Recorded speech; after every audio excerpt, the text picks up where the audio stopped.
Which sport is going to explode next in terms of card popularity and prices? We're telling you what we think on this week's episode of Cards on the Table.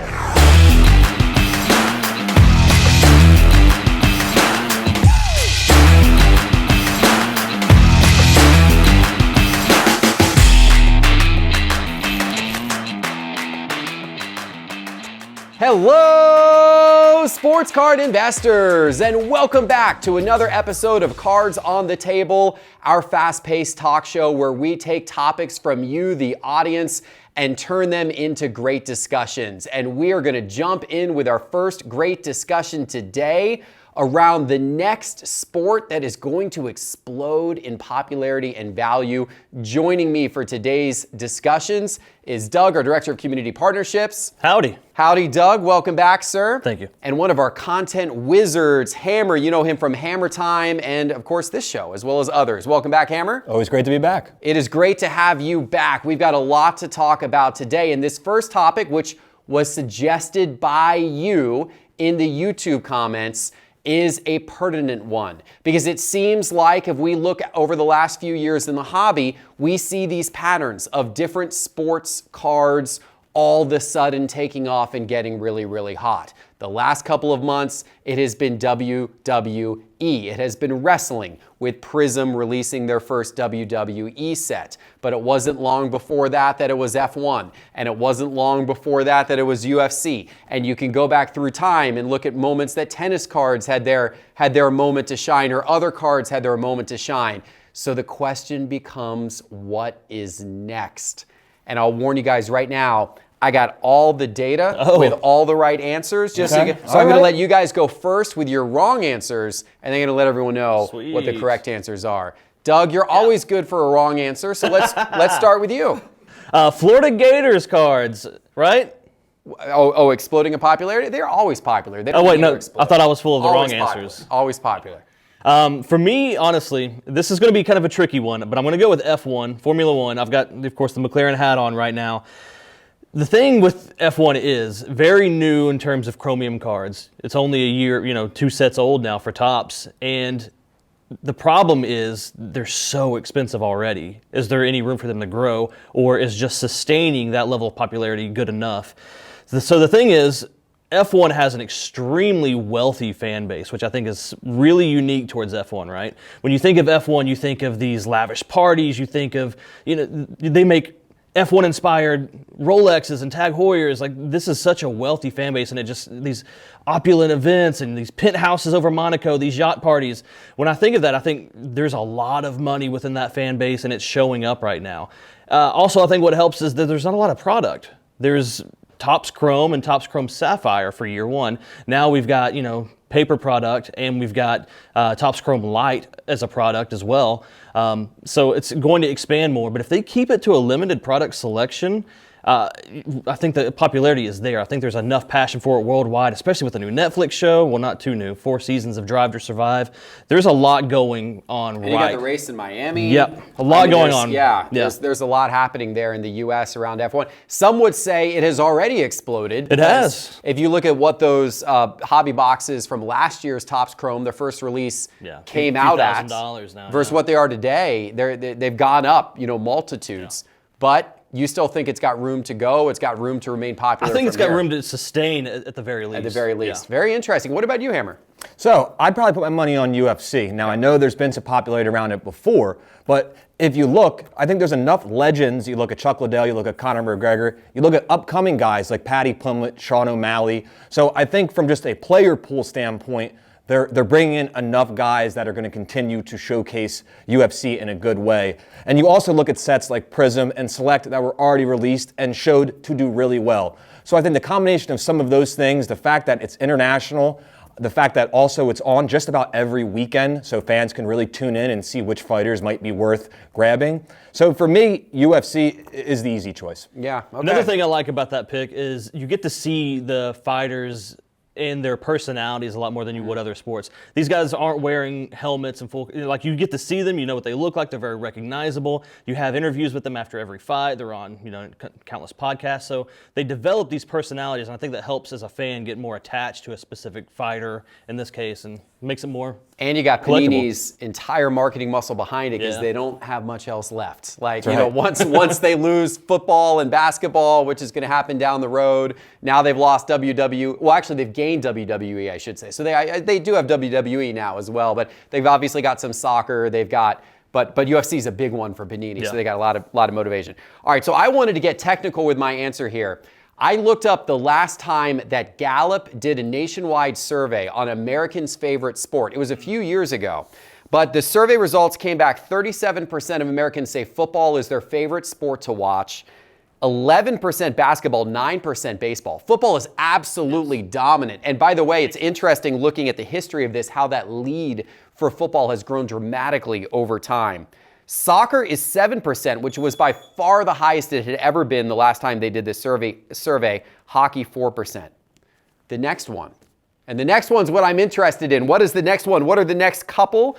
The next one's auto racing. There we go. Now, you mentioned F1. It's also NASCAR. Yeah. And in fact, in America, it is more NASCAR currently Yeah. than F1. The majority of those respondents were NASCAR respondents, not F1 respondents. It's interesting to me.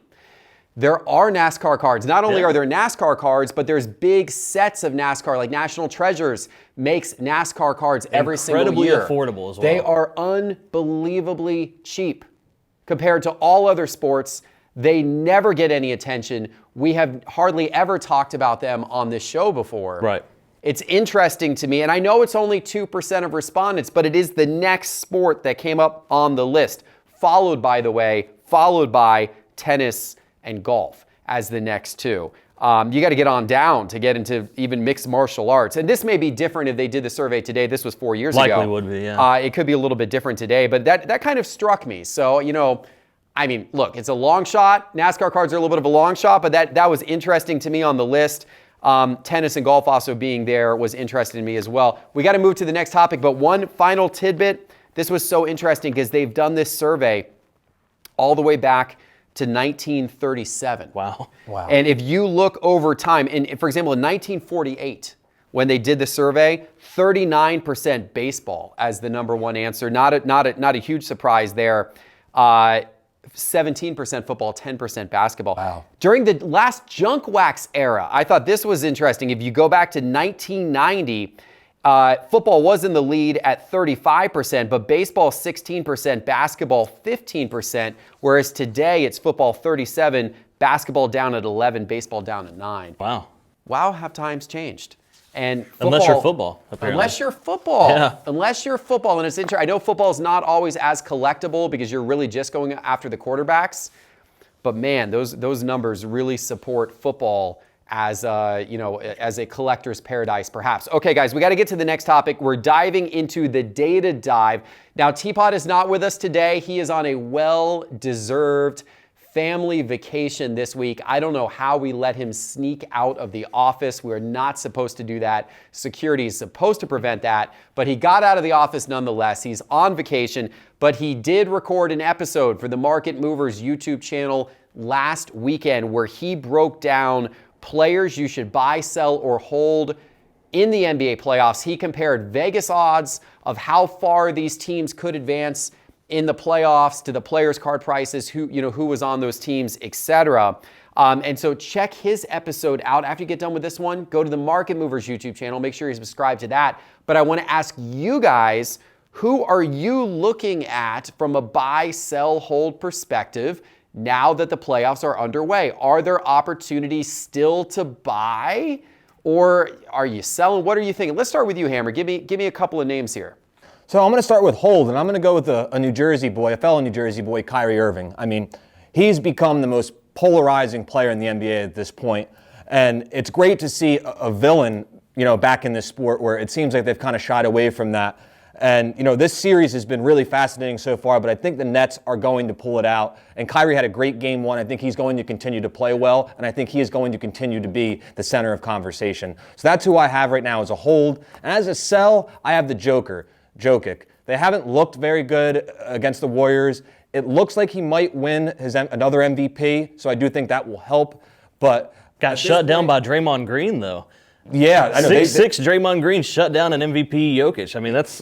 Embiid should be the MVP. So I do think it's going to be Embiid should be the interesting. MVP. And as a Sixer fan, I certainly hope so. But if he does win, and I'm assuming some people may see that as a potential selling opportunity because he just won his second one in a row. With you on so I do think it's going to be interesting. But those are the two players that I've kind of kept an eye on. And and a basic premise of what you said there that I think is really important for the audience to understand is when somebody gets bounced from the playoffs, their card prices almost assuredly go down in the weeks after that happens. We see it in every sport. We see it every year. Whenever their season ends, the guys who don't make the playoffs, their cards are already on the decline as we speak. And so these guys who are still in the playoffs, whose cards are being lifted as a result of that, those declines are coming. So I think at this point, if you're going to buy anybody, you got to be looking to buy guys who you feel are going to go all the way, have a good shot at getting all the way to the finals, because otherwise you're setting yourself up for hurt if they get eliminated this round, next round, etc. Who is on your radar, Doug? So if we're going to talk about a buy opportunity, this is not going to be a real deep cut or anything, but I'm looking at Steph Curry. Yeah. Steph Curry, the Warriors look so good right now. They've gone to this extreme small ball lineup. Their biggest plus minus in the most recent game was a lineup of Curry, Poole, Klay Thompson, Wiggins, with Draymond, 6'6" Draymond at the 5. And they were dominant. You could shoot from every position. They were passing. They were fast. They're a really sneaky team to get to the finals. I mean, they're the Warriors. How sneaky can the Warriors be? But they've been very undervalued, I think, thus far. Steph Curry's cards are down around 28% in the last 90 days. Yeah. So even if they don't go to the finals or win another world championship, Steph's always going to be a reliable investment because of what he's already accomplished. Could be the greatest shooter of all time. So I like Steph in general, but I also think that there's a lot of room in these playoffs for Steph. Let's go to a sell pick. You just mentioned when players get knocked out of the playoffs, values go down with them. I'm looking at Anthony Edwards for that. Anthony Edwards has been on fire. A couple of weeks ago, he had 49 points against the Spurs. In game 1 of the playoffs, 36 points, 20 points the other night. But I don't think they're going to get past the Grizzlies, honestly. So it's a bit of a gamble in and of itself. How far do you think this team's going to go? But I think Anthony Edwards has been burning red hot right now, and I think if their season ends in this series, that it's his card prices are going to plateau and then start to drop. Yeah, and honestly, I mean, even if you are in on Anthony Edwards for the long term, and this guy looks like he's the real deal, your best bet's probably to buy his cards in the offseason. If you have his cards, you could probably sell them today and then buy them back 3 months from now at a pretty substantial discount. So I would consider doing that type of move. We see that happen all the time. I like the Steph Curry pick. And by the way, guys, all of these picks, we encourage you to do your own research. We are not telling you. We are not trying to tell you what to buy. I will tell you that personally, one guy I have been buying consistently over the course of the last season is Chris Paul, because I think Chris Paul is one of the best point guards, and this guy is going to be a guy who's known for a very long time as having an absolutely exceptional career. If he can add a ring to that resume, it's going to be a really exceptional career. Hopefully Booker's hamstring's okay. Yeah, I know. And, they got surprised by the Pelicans, but, I still have confidence in the Suns for the series. Chris Paul's stuff, his stuff, in my opinion, is way undervalued. He's one of those guys. He's a great personality, too. His commercials are funny. He's one of those guys who I think is just going to go on and do a lot beyond basketball, is going to remain very relevant. I like his cards for the long term. I especially like him with Phoenix having the best odds of anyone right now of winning the title. So Chris Paul is a guy who I have been buying and will continue to own his cards and hopefully see him rise over time. But do your own research, guys, but that gives you a little inspiration. Who are you guys buying? Are you guys buying, selling, holding? Let us know in the comments below, and also let us know what topic you guys want us to cover on the next show. We do have a couple of good ones still to go on this show. But before we do, since we've been talking about the NBA playoffs, let me just remind you that the ultimate way to see the price changes of all of these guys' cards every day is using either Market Movers or the Sports Card Investor app.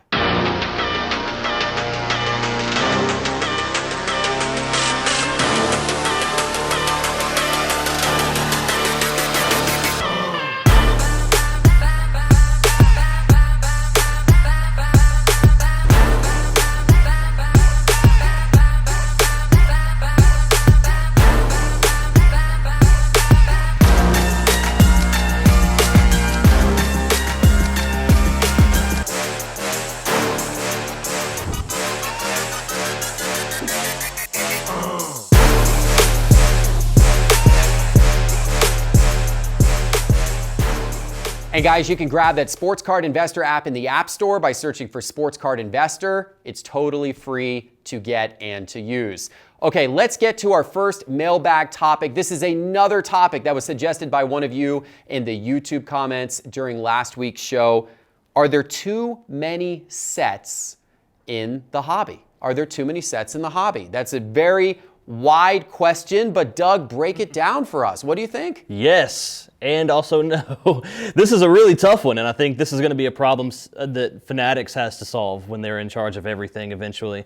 There are too many sets total, but there's also kind of a space for a lot of sets for a lot of different types of collectors or investors. I like having low-tier products that people can get into cheaply and that are readily available. I like mid-tier products that kind of act as a flagship. And then I like really high-end products that, the very high-end investables that a lot of us can't get our hands on, but there's a market for it. The problem I have, I guess, isn't necessarily the variety of brands and product that's available, it's the print runs of each one. I don't want to see, another junk wax there. I don't want to, unless we're already there. I don't want to see that. Nobody wants to see that. So I'm more concerned about print runs of each individual product than I am the variety of product. I like variety, but I don't like just mass production of it all. I think that's a great point. Hammer, where are you on this topic? Yeah, I would have to agree. I do think we are in a junk wax era at this point. Once I started seeing, Hoops and then Hoops Premium stock, and then, seeing Chronicles Draft, Mosaic Draft, the market is just starting to get saturated with products that aren't necessarily going to be investable. Now, on the other side of that, as somebody who's been doing this my whole life, I do want kids to be able to get their hands on products. So some of it is, yes, I think they can condense it a little bit, but they still need to make sure that the children are able to get these packs and cards in their hands, so that could just help prolong this hobby even further.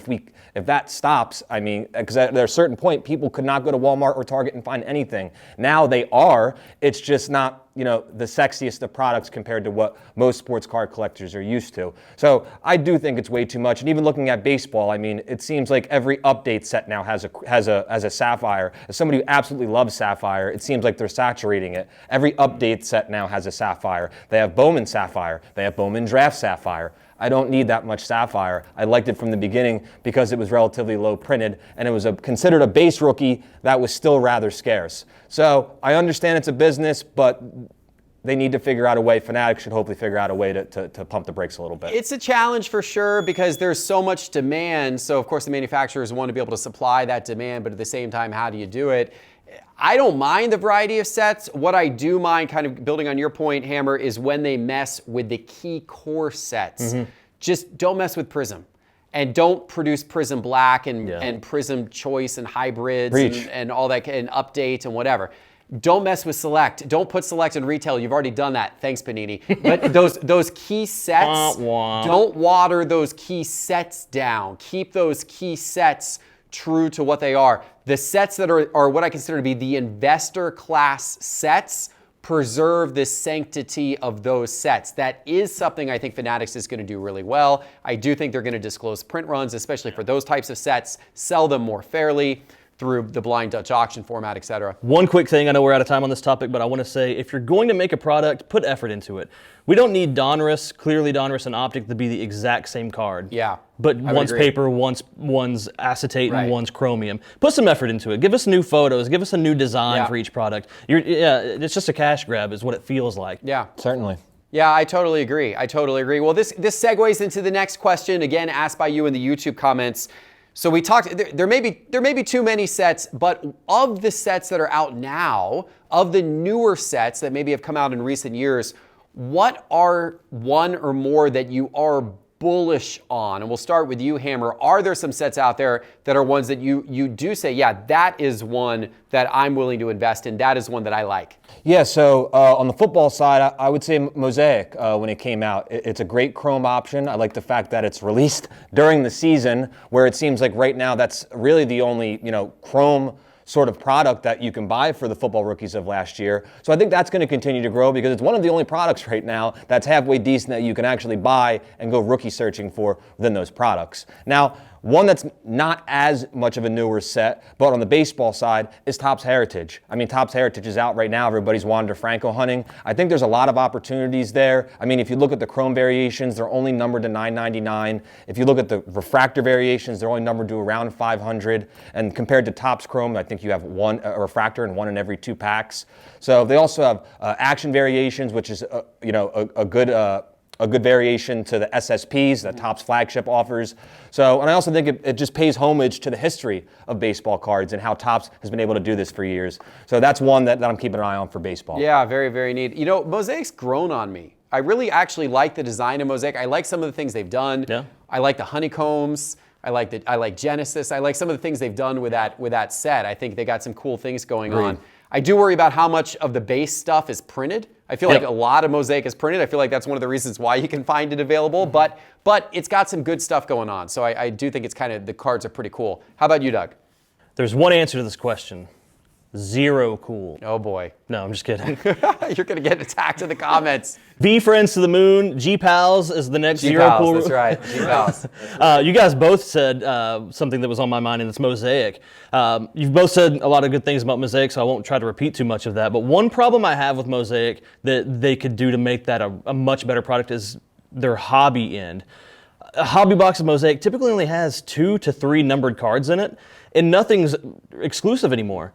All of their big hits are also available in retail, plus retail has Genesis, plus retail has the ability to pull low-numbered fluorescents. So you can get those honeycombs, you can get stained glass, you can get all of that out of retail.